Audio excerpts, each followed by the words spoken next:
किसान भाइयों एवं व्यापारी भाइयों, देश में पिछले कुछ वर्षों में आलू को कोल्ड स्टोरेज में रखने की व्यवस्था में काफी विस्तार हुआ है। कोल्ड स्टोरेज की संख्या बढ़ने से भंडारण क्षमता तो बढ़ी है, लेकिन किसानों को बेहतर मूल्य दिलाने के लिए अभी तक पर्याप्त और प्रभावी कदम नहीं उठाए गए हैं। इसी कारण आलू के निर्यात की मांग भी अपेक्षित स्तर तक नहीं पहुंच सकी है। यदि निर्यात की मांग को ध्यान में रखते हुए आलू की बुवाई, उत्पादन, ग्रेडिंग, पैकिंग और स्टॉक प्रबंधन पर योजनाबद्ध तरीके से कार्य किया जाए तो भारत के लिए निर्यात के बड़े अवसर बन सकते हैं।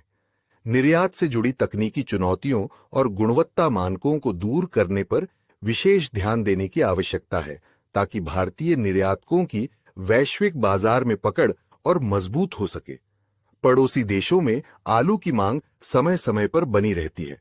ऐसे में भारत के पास उत्पादन क्षमता भी है और निर्यात बढ़ाने की पूरी संभावना भी। आवश्यकता केवल उचित योजना, बेहतर लॉजिस्टिक्स, गुणवत्ता सुधार और निर्यातकों को प्रोत्साहन देने की है। वर्तमान समय में कोल्ड स्टोरेज की अधिक उपलब्धता के कारण बाजार में आलू की कमी कम ही देखने को मिलती है। परिणाम स्वरूप कई वर्षों से किसानों को कई बार लागत मूल्य के आसपास या उससे भी कम भाव पर बिक्री करनी पड़ी है, जिससे आर्थिक नुकसान हुआ है। इस समस्या का सबसे प्रभावी समाधान आलू के निर्यात को बढ़ावा देना और घरेलू मांग के साथ नए विदेशी बाजार विकसित करना हो सकता है। इससे किसानों को बेहतर मूल्य मिलने की संभावना बढ़ेगी।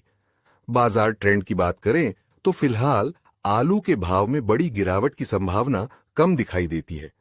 धीरे धीरे सुधार से संबंधित ट्रेंड लाइन बनती हुई नजर आ रही है। इसलिए केवल अफवाहों के आधार पर निर्णय लेने से बचें और बाजार की वास्तविक मांग तथा ट्रेंड के अनुसार ही बिक्री का निर्णय लें। आने वाले दिनों में आवक में कमी और मांग में बढ़ोतरी देखने को मिल सकती है, जिसका सकारात्मक प्रभाव आलू के भाव पर पड़ सकता है।